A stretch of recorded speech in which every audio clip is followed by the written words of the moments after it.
तो मार्केट में ही नया टायर स्कैम आ चुका है। जैसे कि आप देख पा रहे हो, दो कार है मेरे पास, और इसमें से एक कार में वो क्या है, जैसे कि अगर आपके पास भी एक नई कार है और उसके टायर में जैसे कि छोटे मोटे पंचर है और उसमें अगर वो चीज़ आपने डलवा ली तो आपकी जो कार के जो टायर है नया का नया, उसको कोई ख़राब होने से कोई नहीं बचा सकता, आप भी नहीं। चलो गाइस, तो अगर आपकी कार कुछ इस तरह से खड़ी हुई होती है और अपनी कार की जो टायर है उसकी हवा निकल जाती है, कुछ इस तरह से आप देख पा रहे हैं यहाँ पे टायर की हवा निकल चुकी है आधी ज़्यादा, और जो पीछे की जो टायर है कुछ इस तरह से सही है कंडीशन में खड़ा हुआ है। तो कुछ इस तरह से कंडीशन में हम अपनी कार को जब पंचर की शॉप पे लेके जाते हैं तो वो कहते हैं क्या है कि अपनी कार में छोटे मोटे पंचर है जो टायर में, तो वो जो पंचर की जो टायर की किट आती है उससे ठीक नहीं होने वाले। तो वो कहते क्या है कि अपनी कार में जो रबर सीलेंट आता है अपनी कार के जो ट्यूबलेस टायर में डलता है उसमें डलवा लीजिए, से प्रॉब्लम है रिजॉल्व हो जाएगी, जो जैसे कि खड़ी खड़ी कार में जो निकल जाती है हवा। तो इस स्कैम से आप जल्दी से जल्दी जाके बच जाइए, नहीं तो आपने जो कार का जो न्यू टायर है वो भी ख़राब हो जाएगा। क्योंकि जो मेरी यही कार है और इसका इस साइड का जो टायर है वो ख़राब हो चुका है, जो कि मैंने पहले जो कंपनी से आया था और इतनी ज़्यादा कार चली हुई नहीं थी। और जो नया टायर था इसमें होता क्या है बेसिकली, अब मेरी कार कुछ इस तरह से खड़ी हुई होती थी और जो टायर है वो कुछ इस तरह से जो बार बार थी में उसकी हवा निकल जाती थी।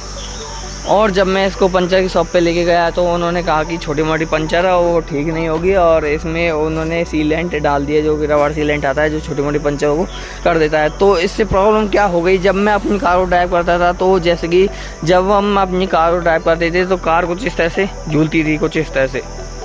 उससे हुआ क्या, बेसिकली कार का जो अलाइनमेंट का जो टायर का जो अलाइनमेंट है, जैसे कि जो सीलेंट होता है वो रबर का होता है और उसमें बहुत ज़्यादा वजन होता है, और उससे हुआ क्या है अपनी जो कार जो टायर का अलाइनमेंट है वो ख़राब हो गया, मतलब डिस्मैच हो गया, मतलब कुछ भी कह रहे हो आप। उससे हुआ क्या, अपनी कार की जो ड्राइविंग एक्सपीरियंस है, ब्रेकिंग हो गई, कार का जो टायर है कुछ इस तरह से होने लगा, कुछ इस तरह से कांपने लग गया अपनी कार जब हम चलाते थे।